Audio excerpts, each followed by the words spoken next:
Bien, eh bien écoutez, merci de nous avoir rejoints pour cette nouvelle conférence. On va parler de la diffusion à l'interaction. On a réuni 3 personnes. On va parler de personnalisation de contenu, d'automatisation de contenu et d'interaction. On ne peut plus se contenter aujourd'hui de poser des plateformes et des sites web simplement.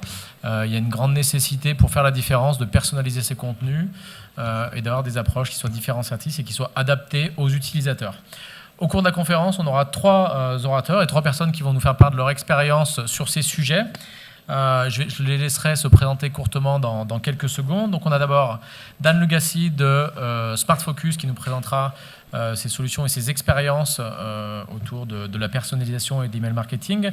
Russ Danner qui nous vient directement des États-Unis, de Washington, qui présente le CMS Crafter et qui présentera aussi des exemples de personnalisation. Et Cyril Reinhardt d'Acquia, que vous avez déjà dû voir aujourd'hui, je crois, sur d'autres tables rondes, qui parlera également de personnalisation et de contenu. Je vous laisse chacun 1 minute pour présenter vous-même et votre société. Dan. Donc bonjour, Dan Lugassi, société Smart Focus. Donc Smart Focus, je suis consultant avant-vente chez Smart Focus. Et Smart Focus, c'est une plateforme de marketing digital qui permet d'envoyer à la fois des emails, des SMS, faire de la recommandation de contenu sur le site web et également dans les mails. Et l'intérêt aujourd'hui de participer à cette réunion, c'est parce que nos clients envoient aujourd'hui des milliards d'emails tous les mois, avec une augmentation du nombre de campagnes d'emails. Ça veut dire bien que nos clients améliorent leur segmentation et améliorent aussi la granularité des messages qu'ils envoient. Donc c'est vraiment une tendance lourde aujourd'hui dans le marketing digital que d'arrêter le marketing de masse. Russ. A short presentation, please. Pardon me, I only speak English, so you'll have to bear with me. But my name is Russ Danner from Crafter Software. I'm Vice President of Products. We are an open source Java-based web content and experience management platform focused on multi-channel, digital, targeted, and personalized experiences. Ok. Cyril Reinhardt. Donc Cyril Reinhardt, je suis directeur du product marketing d'Acquia. Acquia a été fondé par Dries Beitert, qui est le créateur à l'origine de Drupal. Il a fondé Acquia pour aider les entreprises, les grandes entreprises à mettre en place des plateformes digitales autour de ce CMS. Aujourd'hui, Acquia, c'est du support, de l'expertise autour de ces solutions-là, mais c'est aussi des solutions en modèle software as services qu'on peut intégrer pour le déploiement et la mise en place de projets digitaux.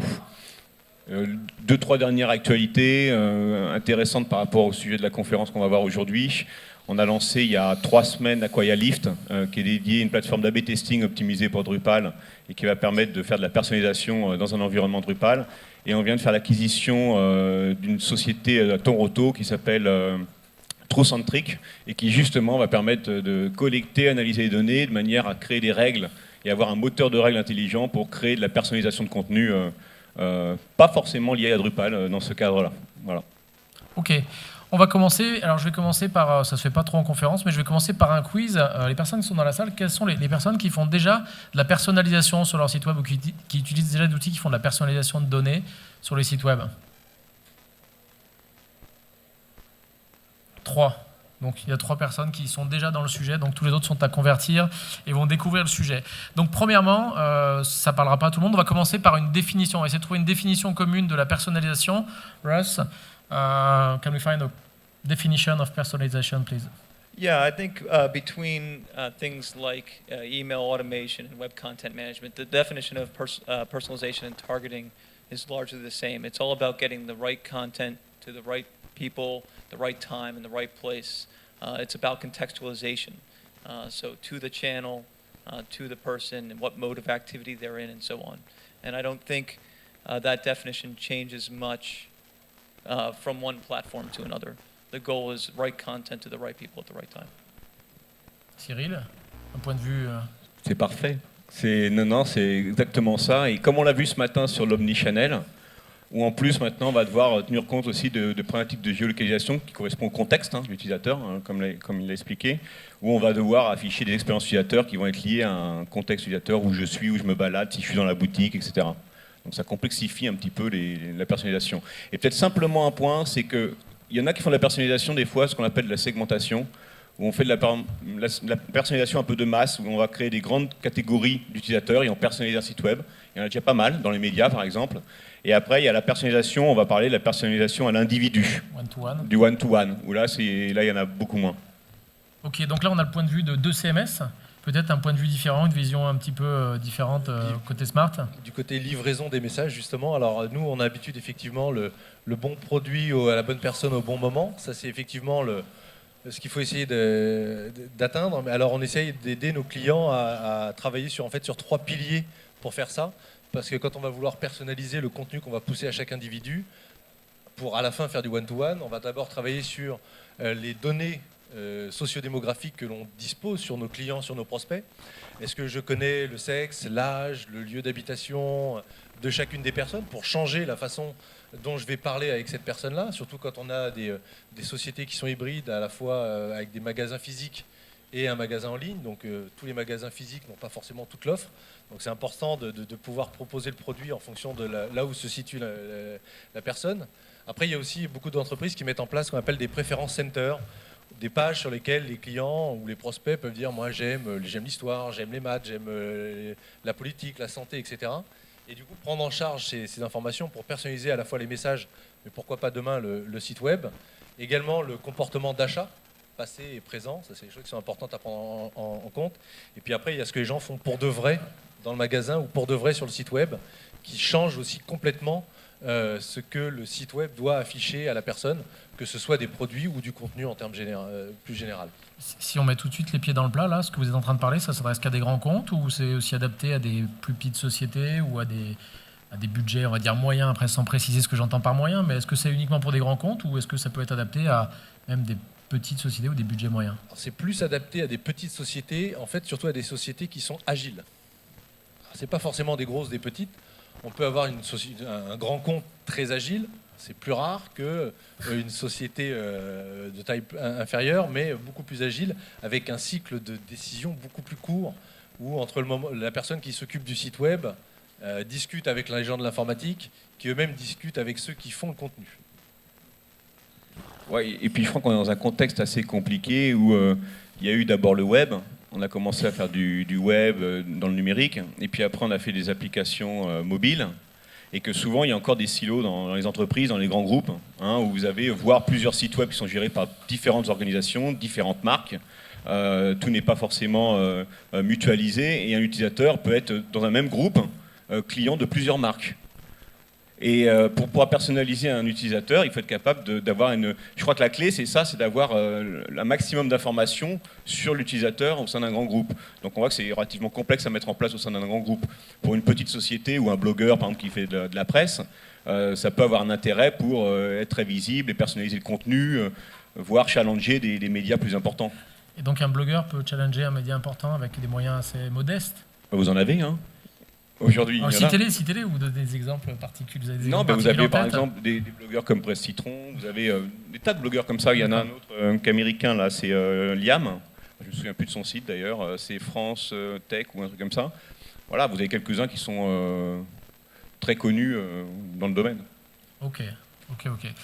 Donc par rapport à ces projets, comment aujourd'hui on met en place, comment on collecte ces données pour personnaliser le contenu? Concrètement, comment ça se passe? Russ? Yes? So when it comes to personalization strategy, I think the question is quite nuanced. There's sort of the business side of it, which is where are you in your maturity cycle? If you've never personalized content before, then you need to dip your toe in, get started very simple, in a simple fashion.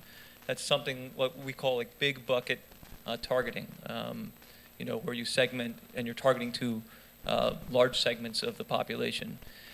Once you've got some experience, then you want to move to a more one-to-one conversation, okay? And that's really where you're going to see the most benefit for your targeting. The interesting thing about that is that once you get into the one-to-one conversation, that's when I think technology begins to matter. You really need a platform that can, collect the data, all the users' different behaviors and activities and so on, and then be able to analyze that and really return a personalized experience. So your actual platform is going to matter a lot more once you're more advanced and you need the right technology for the job. And then there are all kinds of of issues and risks. I mean, especially with data.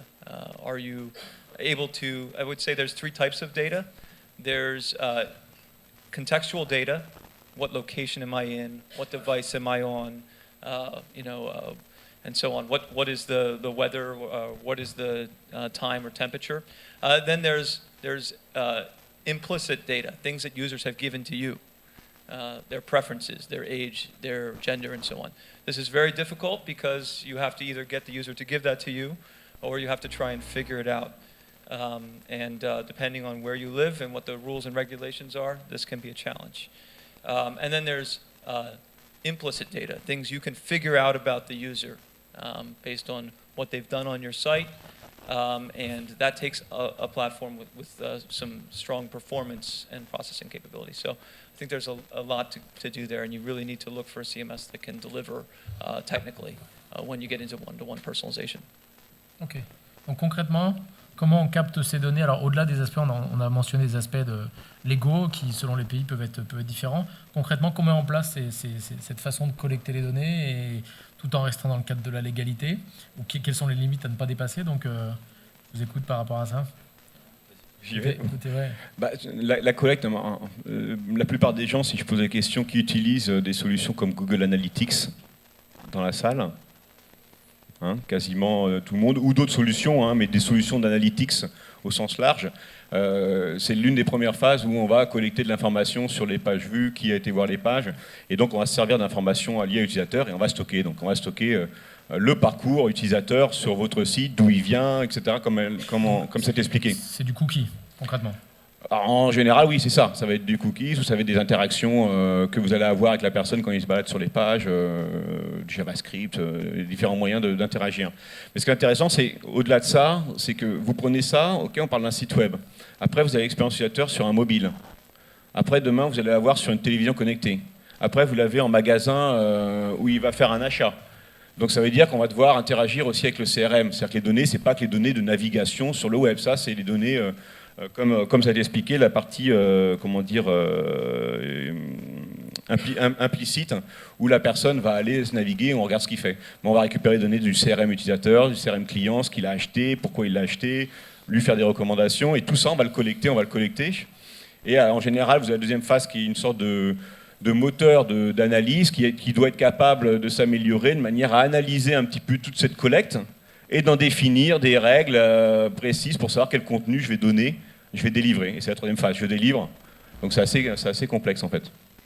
Okay. Alors, en parlant de la collecte aussi, effectivement, il faut collecter des données, mais il faut savoir que statistiquement, il n'y a que 30% des entreprises qui collectent des données. Ce qui est en baisse par rapport aux années précédentes, où 50% des entreprises collectaient des données et seuls 22% des entreprises... Quand vous dites données, je vous coupe, c'est des données personnelles, parce qu'on dirait que tout le monde se sert d'analytics là, dans la salle, donc ils collectent tous plus ou moins des données à l'individu, personnelles sur une personne. Il y a que 33% qui collectent des données individuelles et que 22% qui les utilisent, ce qui est encore moins. Pourquoi? Parce que justement, on est dans l'ère du big data, on peut collecter énormément de data, mais après, il faut les stocker, il faut les visualiser pour les exploiter. Donc ça, c'est vraiment un gros challenge, et ça fait appel à des technos qui sont différentes, et éventuellement à des ressources humaines qui sont différentes de ce que les entreprises avaient par le passé. Et puis après, parfois, ça nécessite la mise en place de bases de données intermédiaires. Aujourd'hui, il y a un mot à la mode, c'est les DMP, les bases de données marketing, qui permettent de centraliser énormément de données qui viennent à la fois du magasin, online, offline, et puis d'autres canaux pour tout fusionner. Donc ça, c'est vraiment quelque chose qui est important. Les technos aujourd'hui sont devenus hyper abordables pour collecter des données à l'individu. Maintenant, reste à pouvoir les utiliser, et ensuite, on le verra, c'est l'automatisation de tout ça. Donc, si je vais dans ce que tu es en train de m'expliquer, c'est le job d'un prestataire, c'est le job chez les clients, parce qu'il y a peu de gens qui s'en servent apparemment, donc c'est des choses qui sont mises en place et qui vivotent ou qui doivent être animées par des grosses équipes. Est-ce qu'il y a des questions logicielles, puis après il y a des questions humaines, elles sont plus importantes que les questions logicielles, ou c'est égal ou... C'est les deux. Donc il faut d'abord une bonne discussion entre la DSI et le marketing, parce que souvent la DSI va acheter et stocker les données, ou les mettre à disposition des utilisateurs. Et puis après, c'est vrai qu'en temps de crise, les équipes marketing sont malheureusement celles qui disparaissent le plus vite. Donc il y a un problème et de ressources et de techno. Et aujourd'hui, les technos de recommandation produit en temps réel sur site web commence à être très démocratisé. Avant, il n'y avait que Amazon qui l'avait. Maintenant, beaucoup d'entreprises peuvent implémenter ce genre de techno. Donc et évidemment, les partenaires, les prestataires sont en bonne position pour faire tout ça aussi. Souvent, ça va être souvent un projet avec un prestataire, dans le sens où vous avez l'existant, tout le back-end des entreprises. Là, je parle dans les grandes entreprises, dans les grands groupes. Vous allez avoir une solution de CRM, une solution d'automation marketing, une solution de gestion de mes réseaux sociaux, une solution de gestion de mes assets. Je sais pas moi, 50, 100, voire 200 applications métiers au sein d'un groupe, quoi. Et donc souvent, c'est dans le cadre d'un projet de refonte de plateforme digitale qu'on va choisir la manière dont on va collecter ou peut-être mettre dans un même lieu les données qu'on va pouvoir exploiter pour la personnalisation utilisateur. Donc ça peut être une base de données. Je crois qu'il y a des statistiques, on estime que 30% vont utiliser une base de données type Adobe sur le marché, ou alors le CMS pour faire ça. Donc après, ça dépend des entreprises, ça dépend des contextes de projet. On a eu le cas de Royal Mail en Angleterre, qui a refondu toute sa plateforme digitale. Donc aussi bien pour le citoyen qui fait des commandes de recommander en ligne, que pour les entreprises et que l'usage en interne. Ils utilisent Salesforce, ils utilisent Drupal bien sûr pour le SOC, un peu le hub d'intermédiation, mais à un moment donné, ils collectent les données des différents canaux pour ce qu'ils estiment être intéressant pour la personnalisation par la suite. Okay. Mais donc c'est des gros chantiers en général quand même. Donc c'est le job d'une agence marketing, d'un intégrateur, c'est un peu du coup qui intervient concrètement? Tout le lien, de plus en plus maintenant, l'IT, et on a entendu ce matin, je crois, dans une présentation avec Carrefour, Total et Danone, où il y a le couple marketeur et IT. Donc je crois que le lien directeur marketing, directeur informatique sont importants et ils travaillent de concert sur ce type de projet, de plus en plus. Ok. Une fois qu'on a collecté ces données, une fois qu'on a tous ces éléments en base, la question c'est comment on rend ces données intelligentes et comment on travaille ce qu'on appelle ces big data. On est sur des grandes données, on a récolté toute une masse de données. Alors je pense à l'email, mais aux données d'utilisation. Comment on utilise ces données, comment on les rend intelligentes, Russ? Okay, so I just sort of break this down again. So if we think about what kind of data we need to collect in order to really personalize effectively, it's not going to be traditional web analytics, right? It's not going to be page views and so on a mass scale. It's going to be individual activity. In fact, if you think about really what you're trying to do, you're trying to figure out what the customer might buy next or what they really want, right? So so things like web views or clicking around a site, that's low value and it's very inaccurate data in terms of signaling what a user wants. And if they've already purchased something, then that's a great signal that they wanted that, but it's not a great signal that that's what they'll want in the future. In fact, it's going to lead you down the wrong direction. So what you want is some high-value analytics, and that would really be, we think, around engagement, liking something, commenting on something, lingering on a page, right? So anywhere where you can really see the user engaging. So now that's the kind of data that you want. You're going to have to capture a lot of that data. And that's going to mean you need to be able to integrate with marketing automation systems, with CRM systems, and be able to capture that data as well on your systems. And then beyond that, you need to be able to use that data in real time. So I think it comes back to, for the authors, it needs to be super simple, right? They need to be able to create experiences, targeted experiences, and to be able to preview them and test them and run those experiences with no technical expertise whatsoever. But the platform, the technology, has to make that simple. Doing something really hard, like delivering a good personalized experience, is technically hard and has to be simple for authors. So, for example, I think when it comes to technology, that's why at Crafter we've built on top of MongoDB to collect all this data. It's something that we can store a tremendous amount of data on. It's very, very scalable, and we can then analyze that data in real time to deliver a very targeted, personalized experience. So again, I would take that back to make sure you have the right technical approach once you get into that one-to-one conversation. Effectivement, la visualisation des données, aujourd'hui les plateformes SaaS permettent justement de collecter des quantités de données qui sont colossales. à moindre coût pour les utilisateurs et surtout de les représenter de manière extrêmement graphique.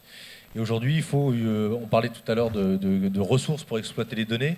De plus en plus, on a des algorithmes qui sont capables d'analyser ces milliards d'interactions, les achats, les clics dans les newsletters, les ouvertures, les sites web, les produits que j'ai vus, les produits sur lesquels j'ai mis des notes, les appels au call center, etc. Ça fait des milliards et des milliards de téraoctets de données qu'il faut pouvoir analyser. Donc il faut des algorithmes pour analyser ces données-là et ensuite les représenter de manière extrêmement visuelle pour que, au-delà des graphiques, on puisse faire de l'action. C'est faire utiliser la connaissance pour faire de l'action. Et ça, c'est vraiment le challenge aujourd'hui. Et il y a beaucoup d'outils de Customer Intelligence ou d'analyse de données qui permettent justement de représenter les données et ensuite de pouvoir faire de l'action en temps réel ou au moins en quelques heures. Vous avez des noms? Vous pouvez lâcher des noms comme ça d'outils ou de choses? Oui, alors, il y a des outils. Alors, il y a des outils qui s'appellent Smart Insight, Customer Intelligence, ClickView, Tableau Software. Donc ça, c'est de la BI. De la BI qui permettent justement de représenter toutes les données que l'on a réussi à collecter et ensuite d'essayer de créer des segments ou de créer du contenu à partir de cette information. Et c'est là le challenge, c'est de trouver les bons outils pour exploiter, parce qu'on a parlé de la collecte, peu collectent, encore moins utilisent, et ils n'utilisent pas parce qu'ils n'ont pas les outils pour le faire, ou pas les personnes. Donc des outils simples, comme ceux que je viens de nommer, permettent justement d'exploiter ces données-là. Et ensuite, il faut que tous ces outils soient tous connectés, par API, par web service, pour que tout ça circule. Okay. En fait, oui, c'est ce qui a été dit, c'est en fait, il faut arriver à donner du sens à l'interaction et l'engagement client que vous avez. Et je pense que le point clé qui a été donné, c'est que le sens, ce n'est pas forcément des résultats d'analytics, des pages vues, etc., mais vraiment le comportement de l'utilisateur par rapport à des commentaires qu'il va faire, des remarques, des likes qu'il va avoir à droite à gauche, des achats ou des bannières de pubs sur lesquelles il aura cliqué, qui ont un sens, les autres sur lesquels il n'a pas cliqué. Voilà, donc c'est toute cette information-là qu'il faut arriver à interpréter de manière à donner du sens à ce qu'on va construire pour lui, quoi. Okay. Et on parlait tout à l'heure aussi de l'engagement, la matrice d'engagement, ça c'est hyper important, de pouvoir donner des notes en fonction, si j'ouvre un mail, j'ai 1 point, si je clique dans un mail, j'ai 10 points, si j'achète, j'ai 100 points. Voilà, ça c'est des genres de matrices qui sont pas hyper évidentes à mettre en place, mais qui une fois mises en place sont hyper importantes et hyper génératrices de valeur pour les clients, parce qu'en fait dans les entreprises, il y a quoi? Il y a 6 segments. 4 à 6 segments de clients sur lesquels vous allez devoir travailler tous les jours. Et ce genre de matrice d'engagement sont hyper intéressantes à mettre en place et créent énormément de valeur très vite. Ok, donc vous avez parlé d'engagement, je fais un pont direct entre le social media et le web. Donc comment on sert du social media? J'entends social media, je pense à Facebook, je pense aux données grand public. Qu'on arrive à servir des données social media du coup pour personnaliser son contenu. Est-ce que ça existe? Est-ce que c'est possible? Et comment on peut tirer profit des données qui sont sur d'autres plateformes pour personnaliser son contenu et pour capter de l'information sur ses utilisateurs et personnaliser l'interaction? On peut capturer des données des réseaux sociaux, mais là encore, c'est une problématique technique. Bon, il y a légal, bien sûr, il faut que les gens aient donné leur consentement. Alors sur Facebook, il faut que les gens aient liké. Après, il faut qu'ils comprennent que s'ils likent, il y a des données que Facebook considère comme étant publiques. Le nom, le prénom, la date de naissance et le sexe, je crois, ou le titre de civilité. Voilà, ça, c'est des données que Facebook considère comme publiques. Donc quelqu'un qui a liké une page, potentiellement, il a donné toutes ces informations-là à la page à la compagnie sur laquelle il a liké une page. Donc ça, mais après, on peut collecter des données, mais ça devient technique pour justement, on parlait tout à l'heure des silos. Il y a encore énormément d'entreprises qui fonctionnent en silos avec d'un côté le RP, d'un côté le CMS, d'un côté l'outil ou les outils de gestion de campagne, les outils de social media. Il y a encore beaucoup de silos. On est loin du multicanal et de l'omnicanal dont on parlait ce matin. Il y a des bons cas, vous pouvez citer des bons cas où c'est tout intégré, enfin les bénéfices qu'on peut... Et quand on a réussi à intégrer tous ces éléments-là dans des grosses sociétés éventuellement, parce que c'est peut-être plus simple dans les petites sociétés qui ont plus d'agilité et qui ont plus de vocation à challenger les grosses, mais est-ce qu'il y a des cas où ça peut marcher dans des grosses structures? Il y a des cas où ça marche. Alors c'est pas forcément une grosse structure, c'est Filofax, ceux qui font les agendas papier, enfin papier entre guillemets, enfin, l'intérieur est en papier, l'extérieur est en cuir.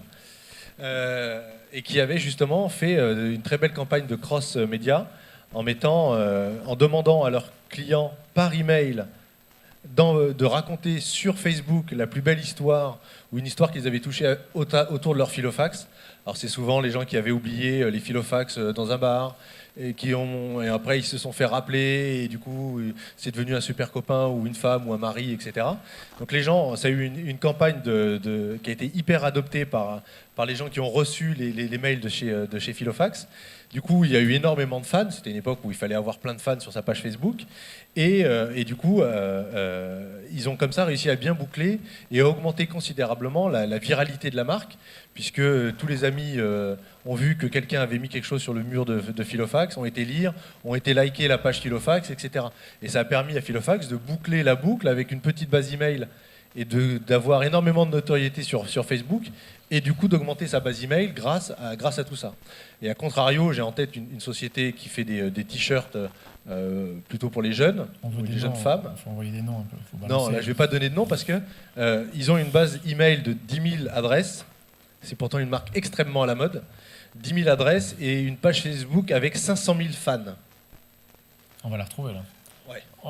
Et là, ils n'arrivent pas du tout justement à faire les vases communicantes. Et là, ils ont un challenge qui est différent. Il y a les outils qui existent pour le faire, mais il faut qu'ils le fassent. Et là, c'est pas un problème d'outils cette fois-ci, c'est un problème de ressources humaines. Ok. Je sais plus où on en était. J'ai raté mon fil. Parmi tous les moyens de collecte, on parlait de big data, on a parlé d'emailing, on a un peu parlé j'ai essayé d'amener le social media, de la publicité. Quelle est la meilleure source, on va dire, pour attraper des données? C'est le social media, c'est l'email, c'est le web, enfin le site web en lui-même. Enfin, quelle est la meilleure source à votre avis, Cyril, par exemple, pour les meilleures données? Où est-ce qu'on les récupère sur les utilisateurs pour avoir le meilleur contenu derrière? C'est directement sur le site web ou c'est à l'extérieur? Alors, je vais peut-être avoir une réponse un peu particulière, c'est tout à la fois. Je pense qu'en fait, on est, si vous le regardez dans les publicités un petit peu partout, on est dans ce qu'on appelle le storytelling, on doit raconter des histoires. C'est-à-dire qu'aujourd'hui, on n'est plus dans je vends un produit, je vais raconter une histoire, je vais faire rêver par rapport à une histoire, que ce soit pour l'achat d'une voiture, que ce soit pour des produits de beauté, oui, parce que je le vaux bien, vous voyez. C'est un truc, on va raconter une belle histoire et les gens sont concernés par rapport à ça. Ils vont liker, ils vont aimer. Et donc, c'est vraiment, d'un point de vue, quand on parle avec les directeurs marketing, la stratégie, elle est vraiment d'avoir le côté communautaire qui est très important. Il y a Facebook, mais vous avez des communautés, je prends par exemple la Warner, qui a mis en place des usines à sites. Et Lady Gaga, c'est une marque, elle est toute seule. Elle a, je ne sais plus combien dans la communauté, c'est la numéro 1 au niveau de Facebook et de Twitter. Mais aujourd'hui, elle a même créé sa propre communauté.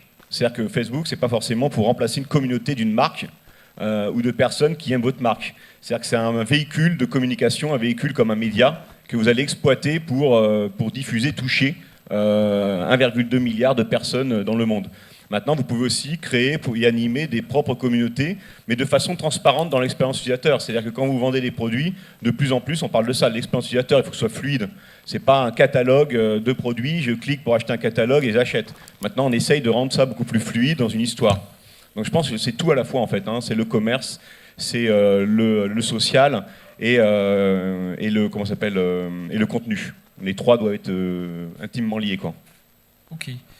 Par rapport aux enjeux de la personnalisation, qu'est-ce que ça produit aujourd'hui? On fera passe à la suite aux questions dans la salle et au débat, mais quels sont les principaux enjeux de la personnalisation entre avoir un site, on va dire, classique, non personnalisé, avec un bon contenu et un contenu personnalisé? Qu'est-ce que ça va améliorer? Ça va améliorer le taux de conversion, l'image, Russ? Sure.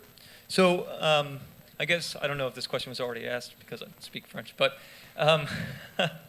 so I just wanted to ask, how many people are personalizing content today on your sites? Three. Okay, great. So that was the three.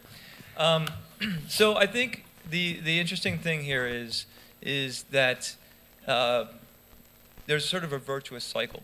But first of all, when it comes to people trusting typical marketing messages, the question is, how many people actually trust when they read from your company? And the answer is less than 14% actually trust what you say as a company about your product. Whereas everybody trusts word of mouth. Okay, so this is where the virtuous cycle comes in. If you can deliver very personalized content to somebody, then you are delivering something that is very meaningful to them. And if it's very meaningful to them, they will share it. And when they share it, now you have word of mouth. And now you can really market, you can really make some conversions. So the impact can be tremendous.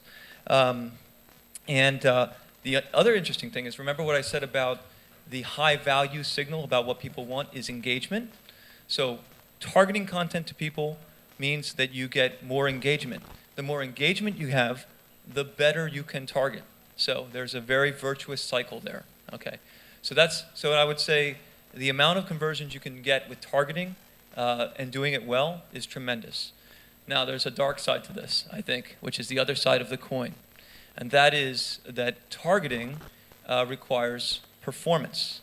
And so, not to harp on the subject, but think about a 1 second delay on your website, 1 second delay in a page load time. What does that mean to your business? Okay, so if your website makes, say, 500,000 euros a day, then, let's say 50,000 euros a day, then a 1 second delay is going to translate into 1.25 million euros a year, just that 1 second delay. So being able to do targeting requires a lot of processing power, and you need to make sure that you can do it. And I would say, again, not to harp on the subject, but you have to have the right platform to make that happen. Because while it can really drive your brand and really drive conversions, it can have completely the opposite effect. So when you get into it, you have to make the right decisions. Alors, d'un point de vue email marketing, la personnalisation est hyper importante parce qu'on reçoit tous des millions et des centaines de mails par semaine. Et statistiquement, les gens se désabonnent des newsletters, non pas parce qu'ils reçoivent trop de mails, mais parce que le contenu qu'ils reçoivent n'est pas pertinent pour eux. Il m'est arrivé d'acheter des chaussures chez une marque connue et de recevoir de la publicité pour des sacs à main. Pourtant, j'achète que des chaussures pour hommes. Et donc, c'est une problématique. Ils ne sont pas capables d'utiliser le produit que j'ai acheté chez eux pour faire ça. Et donc, c'est typiquement le genre de message où on va se désabonner parce qu'on se rend bien compte, comme il disait à l'instant, que c'est pas pertinent pour nous. Donc, les gens vont arrêter de recevoir les mails. Et ça a un impact énorme. Une seconde de délai d'affichage d'une page web. Si en plus les gens se désabonnent des mails, sachant que quand on a un beau taux d'ouverture de mail, on a 20-25%, ça veut dire que 80% des mails que vous envoyez ne sont pas lus quand même. Donc il est important de travailler sur la segmentation et le contenu de la segmentation. Et il n'y a que 4% des entreprises qui aujourd'hui personnalisent leur site web. Ça laisse une énorme marge de progression pour les gros comme pour les petits. Comme vous le savez, on est diffusé dans le monde entier en vidéo. Et j'ai des questions qui m'arrivent directement sur mon téléphone. Alors je vous passerai les commentaires les plus acerbes. Mais en gros, techniquement, comment on fait ? J'ai une question, techniquement, comment on fait ça ? Parce qu'on parle de personnalisation, mais on n'explique pas comment ça marche. On a dit qu'il y avait des tags, qu'il y avait différentes choses, mais peut-être une question pour Akia. Comment ça se passe concrètement et comment on met en place ? On veut du... D'accord. Je vais rebondir quand même sur un élément, c'est que j'ai pris quelques chiffres de statistiques pour compléter. On sait qu'il y a des statistiques qui ont été faites que 70% des utilisateurs, si on leur envoie par exemple une publicité qui a du sens d'un point de vue personnalisation et qui correspond au type d'intérêt qu'il peut avoir, il n'est pas contre.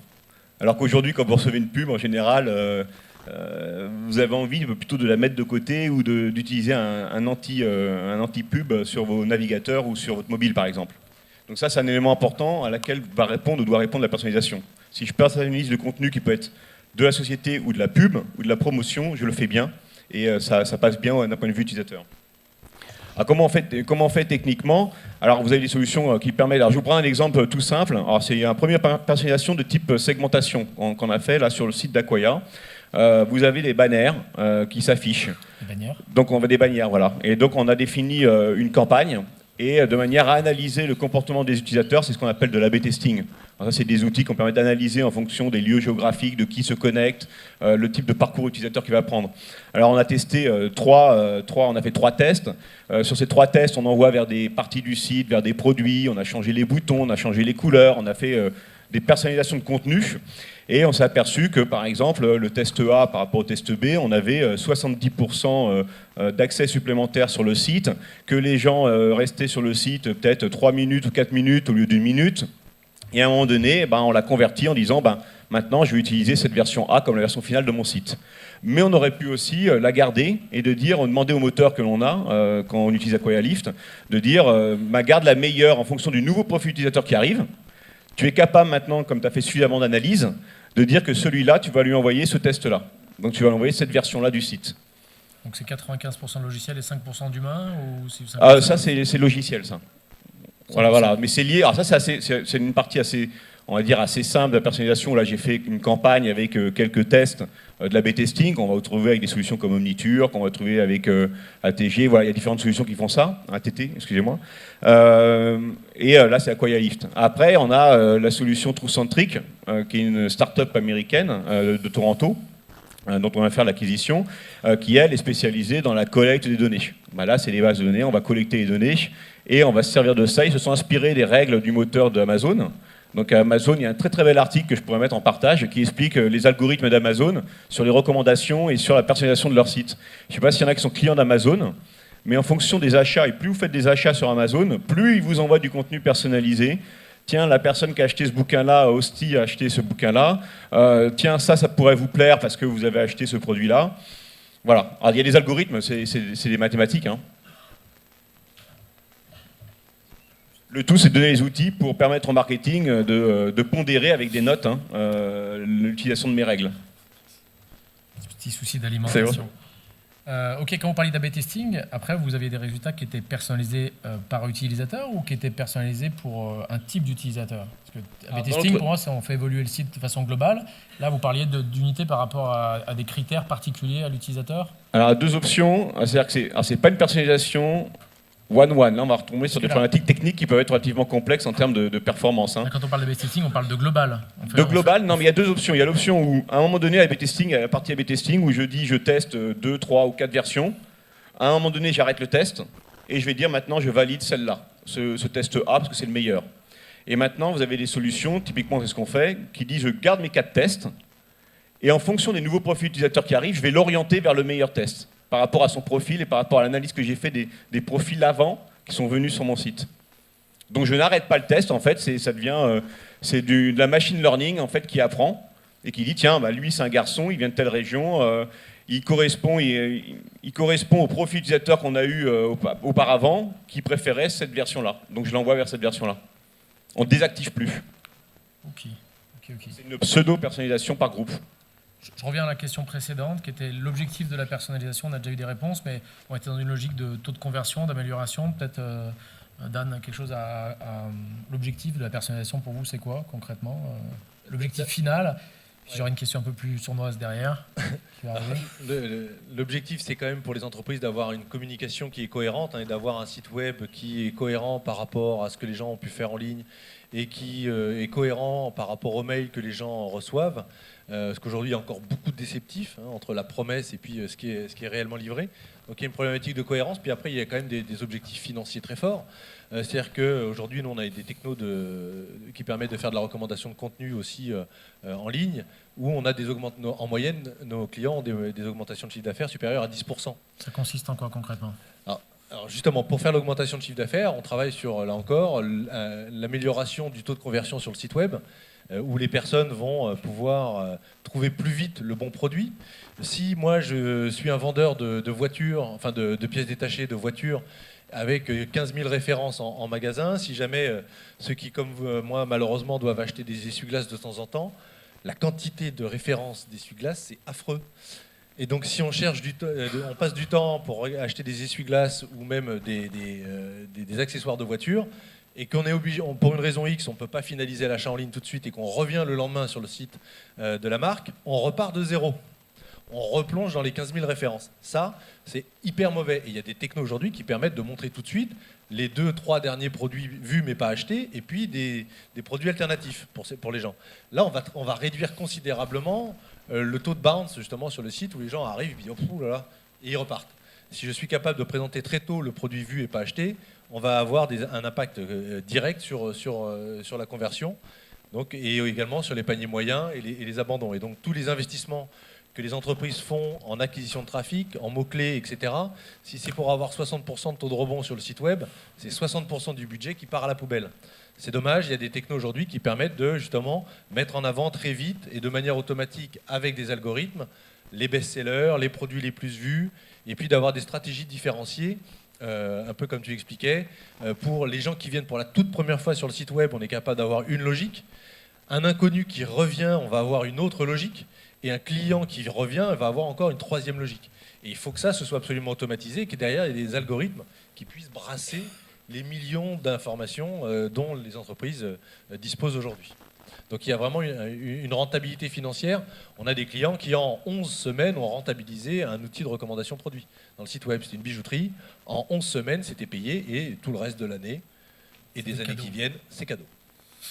Mais c'est vrai, en conclusion, en fait, c'est la conversion, le taux de conversion, faire plus de revenus. Hein. Nous, on fait ça, c'est pour avoir plus de leads en entrant, plus de projets. Voilà, c'est l'objectif. Et le deuxième point, c'est aussi le awareness, donc l'image de marque. Et de développer l'image de marque aussi par rapport à ce qu'on diffuse comme contenu, par rapport aux fans, par rapport à la communauté ou par rapport aux gens qui vont réutiliser le contenu pour le partager sur les réseaux sociaux. Alors ça, c'est un des points extrêmement importants. Donc, Ok. Est-ce que on s'approche un petit peu de l'épilogue, est-ce qu'il y a déjà des questions dans la salle ou des remarques, du débat? Oui, monsieur. Oui.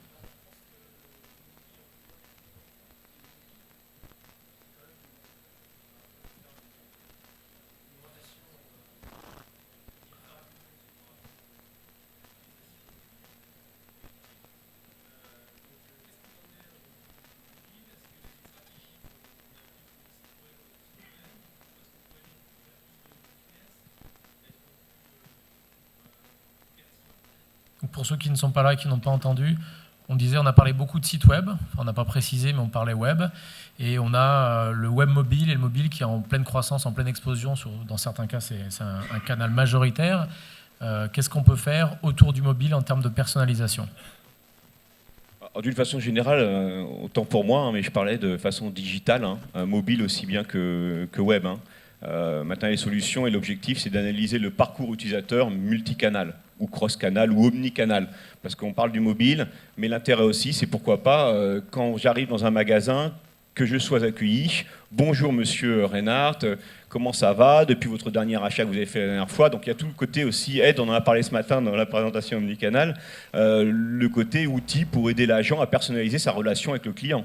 Donc voilà, c'est tout ça, la personnalisation, c'est si on résume ce qui a été dit, c'est j'ai un endroit donné, un contexte utilisateur, où il est, à quel endroit il se trouve, donc de façon, est-ce qu'il est en boutique ou pas en boutique, est-ce qu'il est sur le web, sur le mobile, et en fonction de l'endroit où il est, de son contexte d'utilisation, de son profil, je lui délivre le bon contenu. Donc ça veut dire que le contenu est personnalisé sur les différents supports, et c'est pas le même contenu que j'envoie partout. Il est également évident, quand on parle d'email, l'email il est forcément en responsive design. Donc il s'adapte automatiquement si je suis sur un mobile, une tablette verticale, horizontale ou sur un ordi. Donc envoyer que des mails en responsive design. Et il faut effectivement que la landing page sur laquelle les gens vont arriver, si jamais ils cliquent dans votre mail, il faut que cette landing page soit également responsive design. Parce que si j'arrive sur un site qui fait 2000 pixels de large, même sur un smartphone, ça ne va pas bien se voir. Et puis après, il faut différencier deux choses. Il y a la lecture du contenu, un email en responsive design ou une landing page en responsive design. Puis après, il y a le M-commerce, c'est-à-dire le chiffre d'affaires que vous allez faire sur les gens qui vont acheter dans la rue avec leur smartphone. L'année dernière, je crois que le M-commerce, c'était 2% du chiffre d'affaires. Ça reste marginal. Donc, je ne sais pas si c'est le moment de dépenser des millions pour avoir un site commerce mobile. Mais au moins, il faut que les communications soient bien affichées en email et en landing page, pour la partie qui me concerne. So I'll just keep it brief in case I'm reiterating. So I think when it comes to maybe websites versus mobile, there is, of course, responsive design showing more or less content on a site, and that's great. But I think more importantly, you need to have, again, contextualized experiences. And a multi-channel platform provides a tremendous opportunity for you to really serve your customer. So what do I mean by that? On a traditional website, it's really going this way. More people are using mobile devices all the time. But so on a traditional website, we're able to more often assume, based on the device and your activity, that you're in a mode of browsing. Kind of think about the mode of activity the user's in and how that impacts what they want. So if I'm on an airline site and I'm on a traditional desktop, it's more likely that I'm in a mode of browsing. So I want a lot of marketing material. I want somebody to show me, different destinations that I might want to travel to and dream about, and really be marketed to. If I'm on a smartphone, then it's much more likely that I'm on the road, on the go, and I want an actionable experience. If I really want to serve my customer, I want to give them what they want, and what they want is, again, think airline here, I want to purchase a ticket, I want to check the status of a flight, I want to check in from my flight, and I don't have time for all that marketing stuff. So personalize, target, and really focus on what the customer wants and deliver that experience. And so I would say, a lot of people think, oh, I just need responsive design. You need a lot more than responsive design. D'autres questions avant la dernière qui sera la mienne. Oui.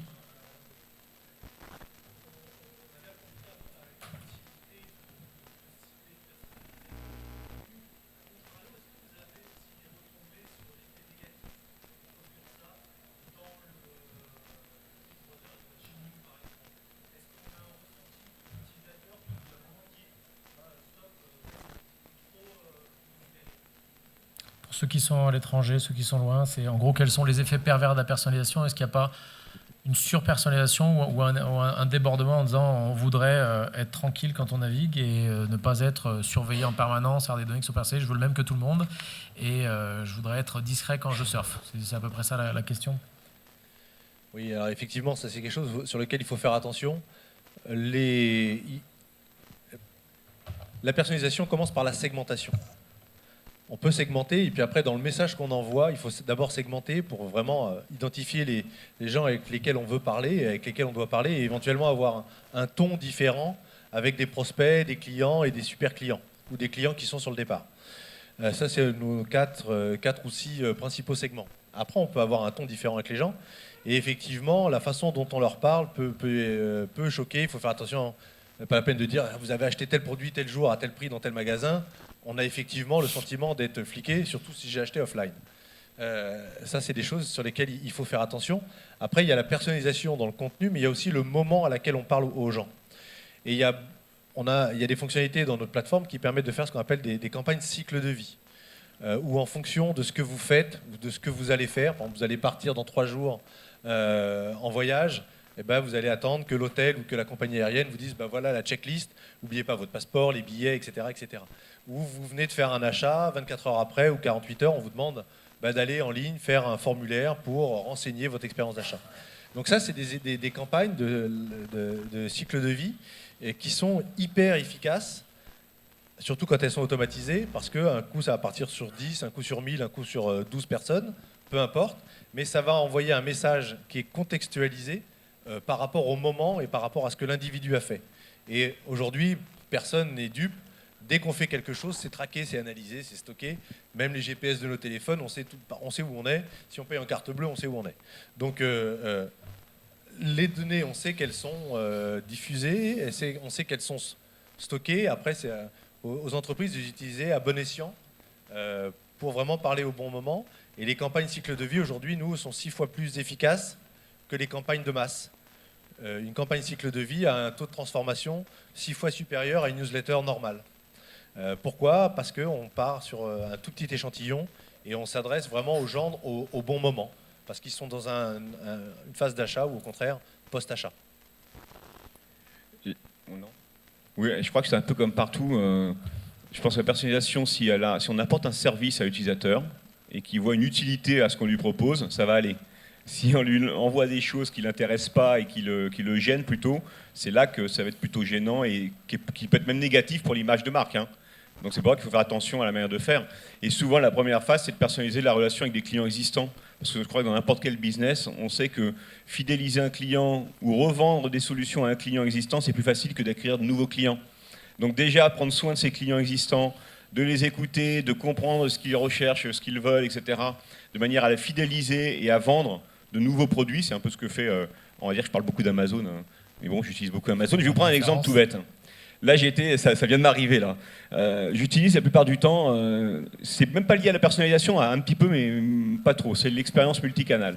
Je réserve la plupart du temps mes voyages sur Booking.com. D'accord ? Booking.com, j'ai donné beaucoup d'informations, ça va jusqu'à ma carte bleue, mais quand je book un hôtel, Une fois que j'ai booké en ligne, j'ai rien à faire. Tout est bon, tout est géré, voire je paye quand j'arrive sur place à l'hôtel. Là, pour une fois, je me suis dit, tiens, bon, j'ai la carte Accor, ça m'ennuie à chaque fois de passer par le booking, donc je vais maintenant utiliser directement le groupe Accor et je vais réserver mes chambres d'hôtel en Angleterre. Et depuis hier, ils me demandent mon numéro de carte bleue. Et je suis passé par le numéro de membre, d'habitude j'achète en ligne sur leur site, etc. Et ce que je leur ai dit, bon écoutez, la prochaine fois, ce que je vais faire, c'est que je passerai par Booking. C'est plus simple pour moi d'aller acheter par Booking. Eux, ils perdent ces 25 ou 30%, je crois, sur le chiffre qui est généré. Mais ils me demandent de faire du numérique et après, il y a une rupture du canal et de la relation qui me demande de téléphoner pour donner mon numéro de carte bleue. Donc là, un exemple au-delà de la personnalisation, c'est personnaliser la relation, éviter les ruptures aussi que l'on va avoir entre les canaux et de faire que la personne puisse vivre une expérience numérique sur les différents canaux. Hein. Le matin, je me lève, je regarde mon iPhone. La journée, je suis sur le web, sur mon PC. Le soir, c'est ma tablette ou la télévision connectée. Voilà. Et dessus, je vais afficher des expériences qui correspondent à mon usage. Ok. Est-ce qu'il y a des questions, d'autres questions avant la dernière?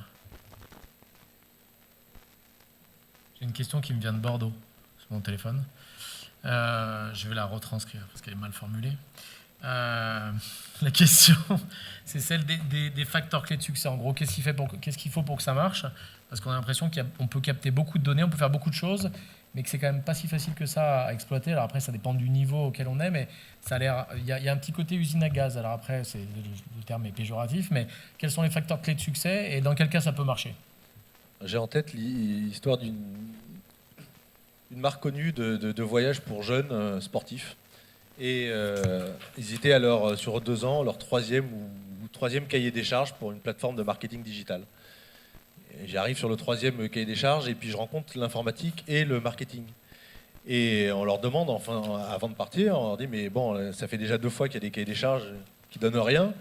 Est-ce que cette fois-ci ça va donner quelque chose? Ça vaut le coup de passer des heures à lire vos questions et d'y répondre? Et c'est le directeur informatique qui a dit bah, écoutez, sur les 2 précédents cahiers des charges, l'informatique n'avait pas été impliquée. On est impliqué, cette fois-ci, il y aura le projet va déboucher. Donc, et l'informatique, donc précédemment, avait sabordé le projet parce que comme ils n'étaient pas impliqués, il n'y a aucune donnée qui va rentrer, aucune donnée qui va sortir. Le cahier des charges du marketing sont bien gentils, mais ça c'est mort. Donc, dans les facteurs clés de succès, c'est vraiment la discussion entre l'IT, c'est eux qui ouvrent les portes pour envoyer des données et éventuellement pour en recevoir. Pour qu'ensuite le marketing ait à disposition des données et qu'ensuite le marketing n'ait plus du tout à embêter l'informatique pour avoir des datas. Il y a encore énormément de boîtes dans lesquelles, avant de faire la moindre campagne, l'informatique, le marketing appelle son copain de la DSI pour avoir une extraction de l'ERP ou de la base de données. Quand Il ne faut ils pas sont que ça copains. existe. Quand ils sont copains. Quand ils sont copains, ils ne sont pas copains longtemps en général. Yes, maybe. Sure. So, what are the key factors of success? So, I think there are really 5 key factors. One is really easy to use web content management. If the tools aren't easy, then you can't get the job done. There's so much to do, so many different audiences to try and address, and so many channels to try and address. So the tools need to be easy for non-technical people. The next thing is, I would say, is personalization, right? So again, to be able to speak contextually, a platform that can do that well, and that comes down to a lot of different things: the right platform, the ability of your templates to detect channels, and so on. I would say social, basically that ability to engage, right? Let your customers engage you so that they can then share on your behalf and so that you can understand what they want. Integration is another major key success factor. And this plays into personalization as well as everything else. Basically, you want to be able to use the tools, the analytics, the CRM, the marketing automation. You already have these tools in your organization. They're working for you. You want to keep using them. And you need to feed that data into your environment. So integration is key. The platform needs to be able to integrate with really well. And then I would say, lastly, again, just performance and sort of the technical soundness, technical architecture and performance. There's all kinds of aspects there with how easy is it to develop for and so on. But I would leave it with performance. Je suis d'accord. Ce sera la même conclusion et je pense que la clé, un des points vraiment clés, c'est l'intégration. Parce que les grandes entreprises ont déjà des back-ends et des solutions qu'il va falloir exploiter pour récupérer les informations. Souvent, les informations, on les a, mais dans différents endroits. Et il faut à un moment donné prendre la décision de les regrouper de manière à pouvoir les traiter et les utiliser. Et ne pas négliger que, comme on l'a dit, il faut donner du sens à toutes ces données. Souvent, on a beaucoup de données qui sont des données de consultation, de navigation, etc. Mais il faut aussi beaucoup travailler sur la manière dont on communique avec les utilisateurs, par les réseaux sociaux, mais aussi tous les moyens de communication qu'on peut avoir avec lui, de manière à récupérer de l'information sur le côté un peu émotionnel, le genre de choses qu'il va aimer, qui ne sont pas forcément des choses qu'on a pour habitude de gérer au quotidien. Ok. Est-ce qu'il y a une dernière question dans la salle pour terminer? Oui, madame.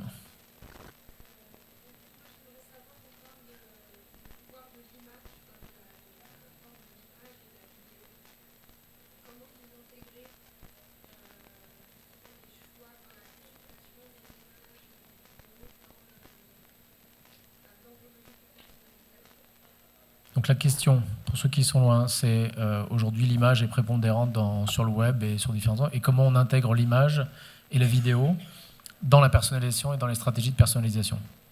C'était ça. C'est une très bonne question. C'est une très bonne question. Alors, pour moi, l'image et la vidéo, c'est un contenu. Donc dans un CMS, après, typiquement la vidéo, c'est assez...